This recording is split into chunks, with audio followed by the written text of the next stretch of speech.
Hello students, today I am here with the module 6 of chapter 1, Matter in our Surrounding. In the last module, we discussed about the effect of temperature on change of physical state of matter.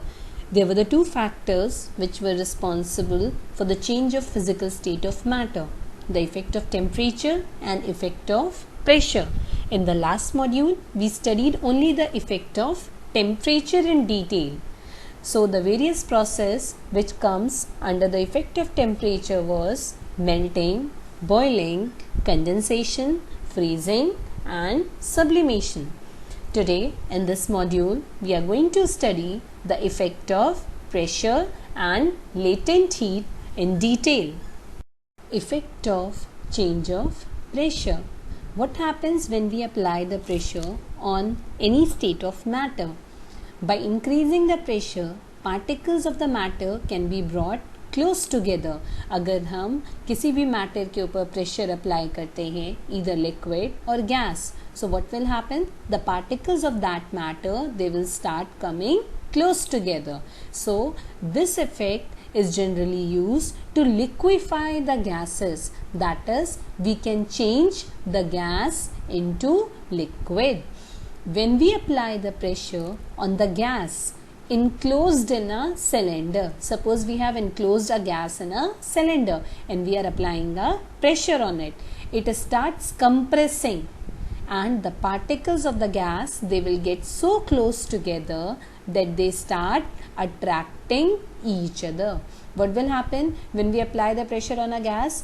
Since the particles of the gas are very far apart, so they will start coming close together, and when the particles will start coming close together, they will start attracting each other, and when this will happen, we say that gas will convert into liquid.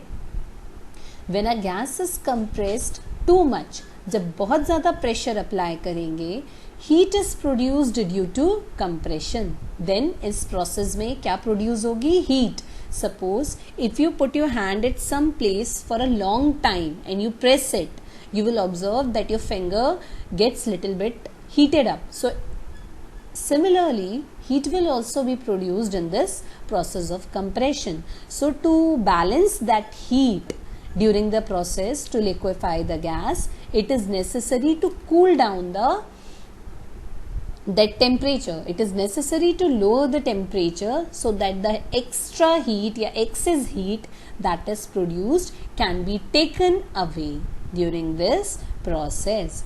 So the two necessary conditions to liquefy the gas. Gas को liquefy करने की दो necessary conditions क्या हैं?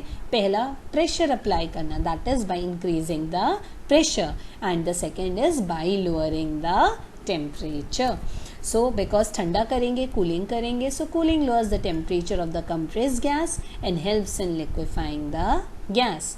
Hence, by applying pressure and lowering temperature or reducing temperature, a gas can be liquefied. See here, with the help of diagram, I will explain you the liquefaction of gas.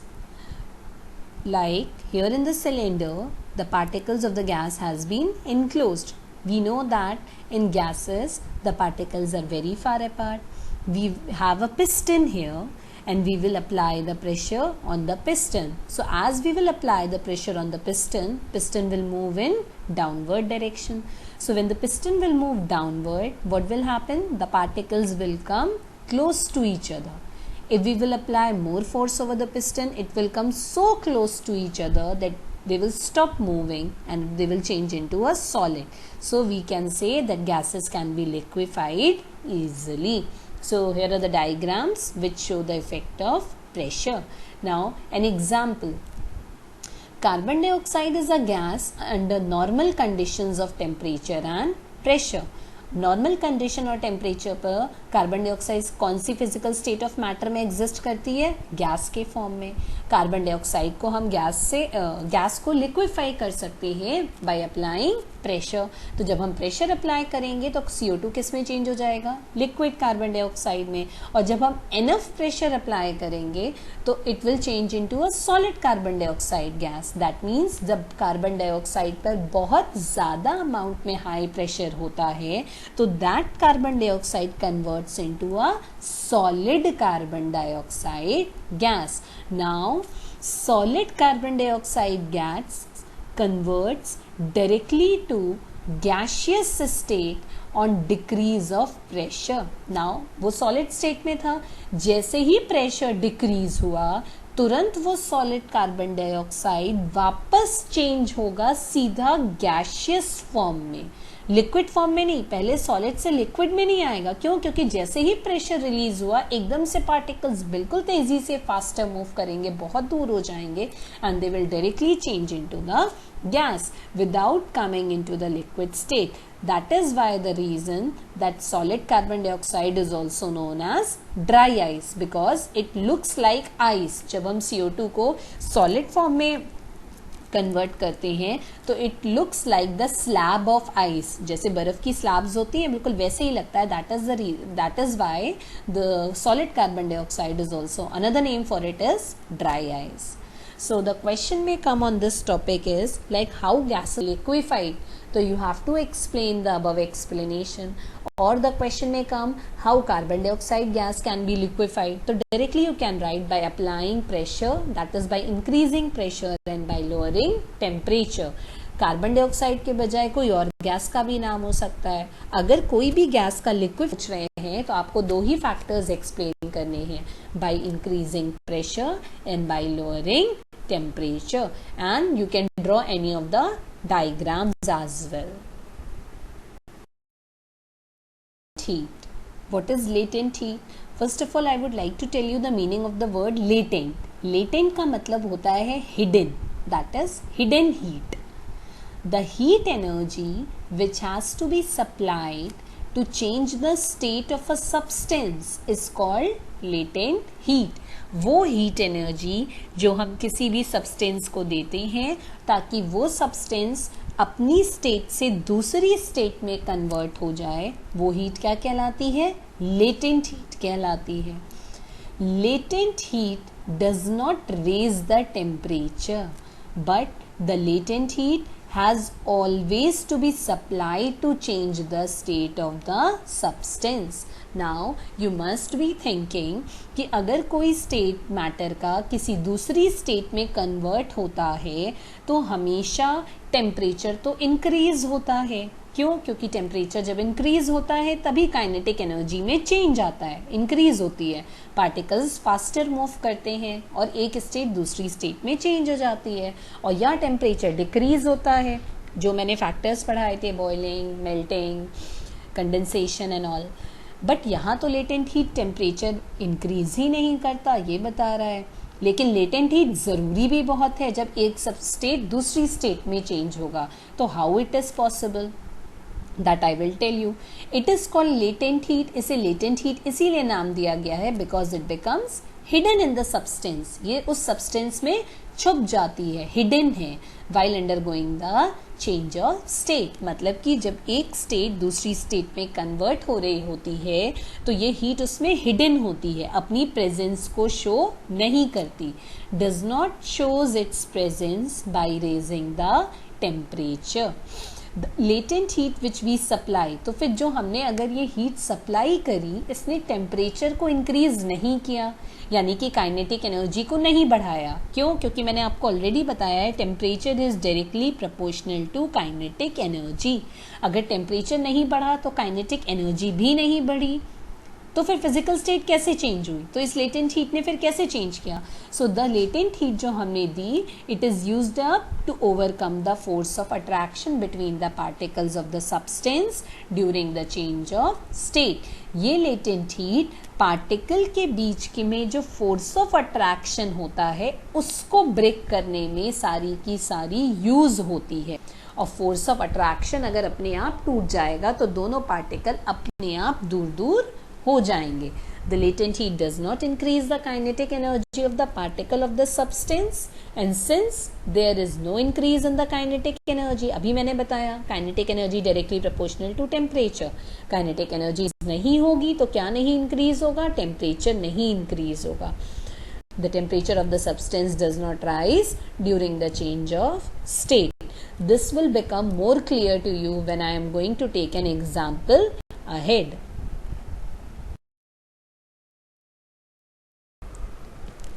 Latent heat are of two types. One is latent heat of fusion and other is latent heat of vaporization. Now, what is latent heat of fusion? We take some crushed ice in a beaker. हमने एक beaker में ice के crushed pieces ले लिए and suspend a thermometer in it. और हमने उस beaker में एक थर्मामीटर को लगा दिया. We note the temperature of ice. हम आइस का टेम्परेचर नोट करेंगे. It is found to be 0 degree Celsius. Why? Because we know ice will start melting in a beaker. And what is the melting point of ice? 0 degree Celsius. We now heat the ice gently by using a small flame of burner. हमने उस beaker के नीचे burner को जला दिया और beaker को burner के ऊपर रख दिया. अब हम उस आइस को हीट करना शुरू कर रहे हैं. On heating ice will start melting more quickly to form water. We keep on recording the temperature of melting ice on the thermometer every minute. हम हर मिनट पर थर्मामीटर की रीडिंग को नोट करेंगे. As more heat is given more ice melts to form water. जैसे हम और heat देते जाएंगे वैसे वैसे वो आइस जल्दी मेल्ट होकर वाटर में कन्वर्ट होती जाएगी. But what we will observe, we will note that the thermometer reading will remain 0 degree only. मतलब हम नीचे से कंटिन्यूसली उस बीकर को हीट कर रहे हैं लेकिन तब भी थर्मामीटर पर रीडिंग कितनी आ रही है? 0 डिग्री ही है जो पहले थी जब बीकर नहीं लगाया था. और जब बर्नर नहीं लगाया था तब भी 0 डिग्री था टेम्परेचर. और जब बर्नर लगाकर हीट कर रहे हैं तब भी टेम्परेचर थर्मामीटर पर 0 डिग्री है. मतलब ये जो नीचे से हम हीट प्रोवाइड कर रहे हैं ये एक्चुअली हीट सारी की सारी क्या है? This is only known as latent heat. As long as there remains even a little of ice in the beaker, the thermometer does not rise. As long as there even remains a little of ice in the beaker, जब तक beaker में एक भी ice का piece रहेगा तब तक thermometer में टेम्परेचर 0 डिग्री ही शो करेगा. Temperature will start rising when all the ice will melt up into ice. This shows that there is no rise in the temperature during the melting of ice. यानी कि जब ice melt हो रही थी liquid में तो thermometer पर कोई टेम्परेचर ने अपनी प्रेजेंस को शो नहीं किया. It is because when all the ice has melted that the temperature of the water start rising. Temperature अपनी प्रेजेंस को शो कब करेगा? जब सारे के सारे आइस मेल्ट हो जाएंगे. The heat which is going in to the ice. अब ये जो हीट हमने लगातार आइस को दी जिसने टेम्परेचर इंक्रीज नहीं किया तो यानी कि वो हीट क्या है? लेटेंट हीट है. क्यों? क्योंकि अभी मैंने बताया था लेटेंट हीट अपनी प्रेजेंस को शो नहीं करती. तो हम हीट कर रहे हैं लेकिन थर्मामीटर पर वो टेम्परेचर रिकॉर्ड ही नहीं हो रहा है. टेम्परेचर लगातार 0 डिग्री बना हुआ है. That means this is the hidden heat. तो टेम्परेचर क्यों नहीं इंक्रीज हुआ? क्योंकि जो हीट हमने सप्लाई करी वो सारी की सारी कहाँ यूज हुई है? To break the force of attraction between the particles of ice. The heat which is going in ice but not increasing the temperature is the energy which is required to change the state of ice from solid to liquid. So this is only latent heat. और ये latent heat of fusion है. क्यों? क्योंकि इसमें solid convert हो रहा है liquid में.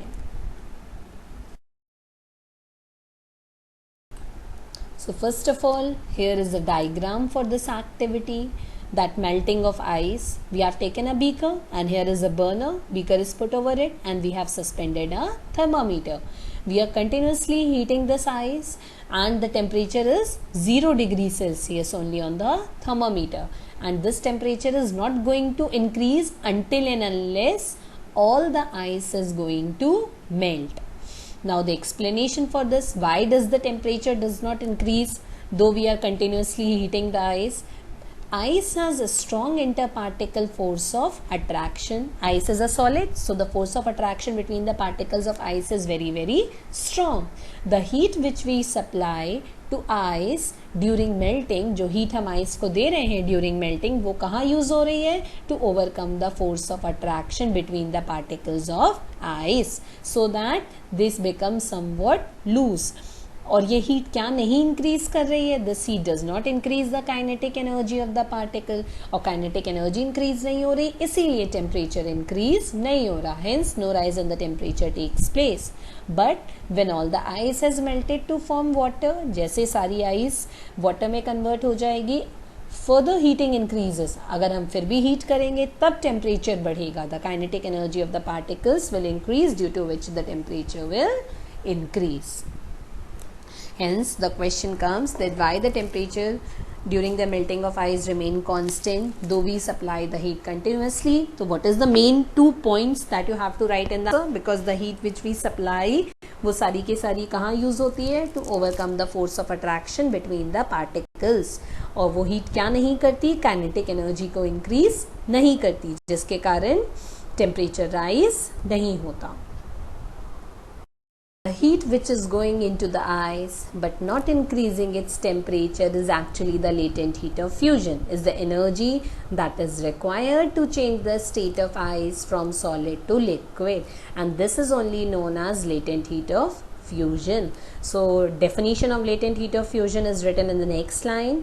The latent heat of fusion of a solid is the quantity of heat की unit होती है joules, is the quantity of heat in joules which is required to convert 1 kilogram of solid to liquid without any change in the temperature. वो heat जो solid को liquid में convert करती है without changing its temperature is known as latent heat of fusion. And experimentally it has been noted down that the latent heat of fusion of ice is, what is the value? 3.34 into 10 to the power 5 joules per kg. This means to melt 1 kg of ice, 1 kg of ice को melt करने के लिए कितनी latent heat require है? 3.34 into 10 to the power 5. Next, ice at 0 degrees Celsius is more effective in cooling a substance than water at 0 degrees Celsius. The question is, अगर हमें कोई चीज़ को इफ़ेक्टिवली और जल्दी ठंडा करना हो तो हम आइस को चूज़ करें या वाटर को चूज़ करें? और दोनों का ही टेम्परेचर 0 डिग्री सेल्सियस है, आइस भी 0 पर है, वाटर भी 0 पर है.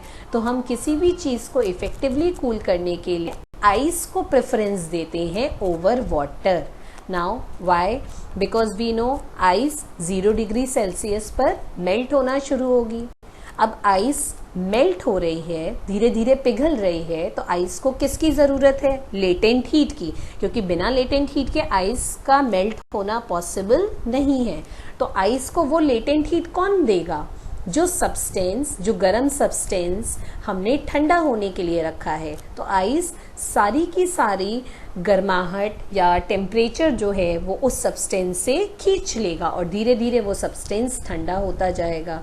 जबकि वाटर एट 0 डिग्री सेल्सियस पर ऐसा कोई फिनोमेना नहीं होता, क्योंकि लिक्विड तो already, water is already a liquid at 0 degree Celsius, तो वो लेटेंट हीट नहीं लेगा मेल्ट होने के लिए and all.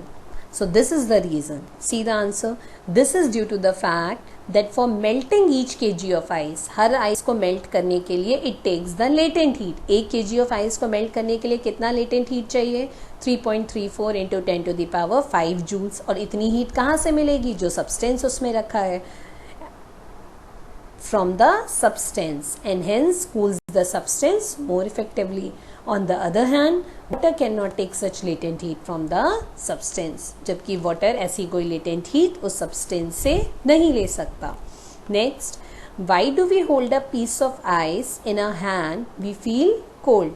When we hold, जैसे हम हाथ में बर्फ लेते हैं हमें ठंडा लगता है. क्यों? Same reason. आइस को लिया है, आइस मेल्ट होगी, मेल्ट होने के लिए उसे क्या चाहिए, लेटेंट हीट ऑफ फ्यूजन। कहाँ से मिलेगा, हमारे हैंड से।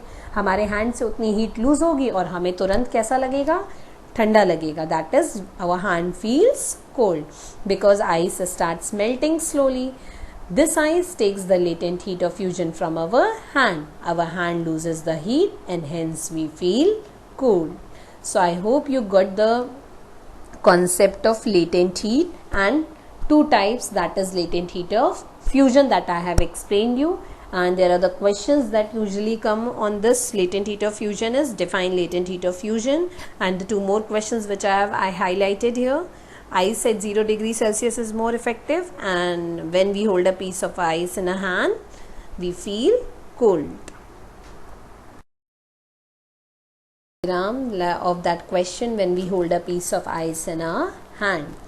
When a solid melt, it absorbs the heat to form a liquid. जब भी कोई solid melt होता है तो वो heat absorb करता है, liquid form करता है, और जब सेम लिक्विड को हम ठंडा करके फ्रीज करते हैं तो वो उतनी ही हीट क्या करता है, रिलीज करता है. See with an example, this is an ice. ये आइस मेल्ट होकर क्या बनाएगा, वाटर बनाएगा. तो इस आइस को लेटेंट हीट चाहिए होगी. हमने अज्यूम किया कि इस आइस के ने 80 जूल्स ऑफ एनर्जी एटमॉस्फेयर से ली और किस में कन्वर्ट हो गया, सारी की सारी आइस वाटर में कन्वर्ट हो गई. अब सेम वाटर को अगर हम ठंडा करेंगे, फ्रीज करेंगे, तो ये वाटर जितनी इस आइस ने एनर्जी ली थी, दैट इज 80 जूल, ये वाटर वो 80 जूल एनर्जी अपने पास से निकाल देगा. दैट इज वो 80 जूल एनर्जी रिलीज कर देगा और वापस किस में कन्वर्ट हो जाएगा, आइस में. अगर 1 kg ऑफ आइस को मेल्ट करने के लिए 3.34 into 10 to the power 5 joules पर kg हीट एनर्जी एब्जॉर्ब करता है, दैट इज चाहिए, तो 1 kg ऑफ वाटर वापस आइस में बदलने के लिए 3.34 into 10 to the power 5 joules of heat energy को रिलीज करेगा, दे देगा, तब जाकर वो लिक्विड वापस किस में कन्वर्ट होगा, आइस में. I hope you got that point. तो अगर मैं आपसे पूछूं आइस के पास लेटेंट हीट ज़्यादा होती है कि वाटर के पास, तो what is your answer, water के पास. क्यों, क्योंकि आइस तो एब्जॉर्व, और जब आइस एब्जॉर्व कर लेता है तो आइस आइस नहीं रहता, किस में कन्वर्ट हो चुका होता है, वाटर में. यानी कि जो 80 कैलोरीज यहाँ पर एनर्जी ऐड हुई तो वो किसके पार्टिकल्स बन गए थे, वाटर के. तो यानी कि 80 जूल्स एक्स्ट्रा हीट किसके पास है, वाटर के पास है. दैट मीन्स लेटेंट हीट किसके पास ज़्यादा होगी, वाटर के पास ज़्यादा होगी. Now here is the same concept of latent heat of vaporization. Only the one change is there, that is liquid to gas. Latent heat of fusion की need तब होती थी जब solid change होता था liquid में, और जब liquid gas में change होता है तो कौन सी heat require होती है, latent heat of vaporization. Again the same activity. हमने एक बीकर में water लिया, थर्मामीटर लगा दिया, and we start heating the beaker with the help of a burner. We will notice that the temperature of the water will remain exactly at 100 degree Celsius. Water का temperature 100 degree Celsius आ जाएगा thermometer पर, और उसके बाद reading increase नहीं होगी जबकि हम लगातार कंटिन्यूसली हीट करते रहेंगे. सी, take some water in a beaker and suspend a thermometer in it. We heat this water by using a small burner and note its temperature after every minute. As heat is given, the temperature, जैसे जैसे heat देंगे वैसे वैसे temperature थोड़ा सा increase होगा. और कब तक इंक्रीज होगा, टिल 100 डिग्री सेल्सियस. क्यों, क्योंकि 100 डिग्री सेल्सियस पर एक मैटर दूसरे मैटर पर चेंज होने लगता है. मतलब कि लिक्विड किस में चेंज होने लगेगा, वेपर में, until 100 degree is reach. 100 degree के आने के बाद वो फुल स्टॉप लग जाएगा. क्यों, क्योंकि फिर वो वेपर बनने लग जाएंगे. At the temperature of 100 degree water boils and start changing into steam. As more heat is given to water, more steam is formed, but the thermometer will remain at 100 degree, showing that there is no rise in the temperature during the boiling of water. Thus, once the water begin to boil, the temperature remain constant at 100 until all the water has changed into the steam. That means जैसे water boil शुरू होना, water boil होना start हुआ, temperature 100 degree पर आ गया और वहीं पर थर्मामीटर पर रीडिंग स्टॉप हो गई, आगे इंक्रीज नहीं होगी. कब तक इंक्रीज नहीं होगी? until and unless all the water will change into a steam. Why? Because the heat which we are supplying, that is which heat? Latent heat of vaporization. The heat which is going into the boiling water but not increasing its temperature is the energy, is that latent heat that is required to change the state of water from liquid to gas. And why where that heat energy is used up? ये सारी की सारी heat energy कहाँ गई? Temperature क्यों नहीं increase हुआ? That heat energy is supplied to overcome the force of attraction between the water particles. See, particles of water attract each other. The heat energy which we are supplying during the boiling is used to overcome the force of attraction between the water particles so that they become totally free and change into a gas. And second point, what I have told you, that this heat does not increase the kinetic energy and hence no rise in the temperature takes place. So same activity, same question, that why does the temperature does not increase during the boiling water though heat is being supplied continuously. जब water को boil करते हैं तो temperature 100 degree के आगे क्यों नहीं बढ़ता, जबकि हम कंटिन्यूस हीट करते जाते हैं, क्योंकि वो हीट फोर्स ऑफ अट्रैक्शन को ओवरकम करने में यूज हो जाती है. Of the latent heat of vaporisation. The latent heat of vaporization of a liquid is the quantity of heat in joules which is required to convert 1 kg of liquid to a vapor or a gas without changing in temperature. Same definition as exactly same as latent heat of fusion, but the difference is in fusion it was 1 kg of solid to liquid and here in vaporization it is 1 kg of liquid to gas. And experimentally it has been observed that the latent heat of vaporization of 1 kg of water is 22.5 into 10 to the power 5 joules per kg of heat energy. That is, अगर 1 kg water को heat करें और steam में convert करें तो कितनी latent heat use होगी? 22.5 into 10 to the power 5 joules heat वो वाटर अब्जॉर्व करेगा और जाकर किस में कन्वर्ट हो जाएगा? स्टीम में. Now the question, it has been found that the burning caused by the steam is much more severe than those caused by the boiling water, though both are at the same temperature. See, गर्म पानी भी 100 degree Celsius पर है और 100 degree Celsius पर vapours भी बनने लगते हैं, दैट इज़ स्टीम. तो स्टीम भी 100 डिग्री सेल्सियस पर है. तो जो बर्निंग होती है, जलना, that is more intense and more severe with the steam. वो स्टीम से ज़्यादा बुरी होगी as compare to boiling water. क्यों? क्योंकि स्टीम के पास लेटेंट हीट ज़्यादा है as compare to boiling water. मैंने समझाया था ना, अगर एक सब्सटेंस लेटेंट हीट एब्जॉर्व करता है और दूसरे में बनाता है तो दोनों में से वैल्यू किसके पास ज़्यादा होती है? दूसरे वाले के पास.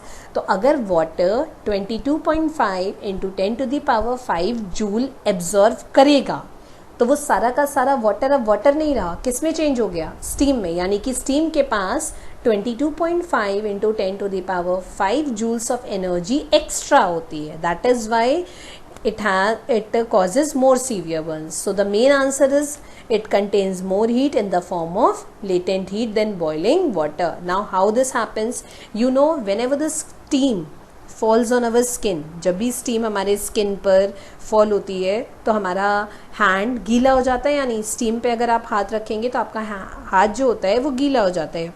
तो स्टीम क्या होती है? कंडेंस हो जाती है. अब जब स्टीम कंडेंस होगी तो जो स्टीम के पास एक्स्ट्रा हीट है 22.5 इंटू 10 टू द पावर 5, कहने का मतलब है स्टीम कंडेंस होगी यानी कि स्टीम लिक्विड में चेंज हो रही है. तो स्टीम ये जो एनर्जी रिलीज करेगी, ये जितनी एनर्जी एक्स्ट्रा है, ये सारी की सारी एनर्जी कहाँ रिलीज करेगी? हमारे हैंड पे. तो हमारे हैंड पर इतनी एक्स्ट्रा हीट एनर्जी रिलीज होती है. That is why steam causes more severe burns. See, so when steam falls on our skin, it condenses to give water. It gives out 22.5 into 10 to the power 5 joules of extra heat, more heat than the boiling water at the same temperature. Since steam gives more heat than the boiling water, hence it causes more severe burns.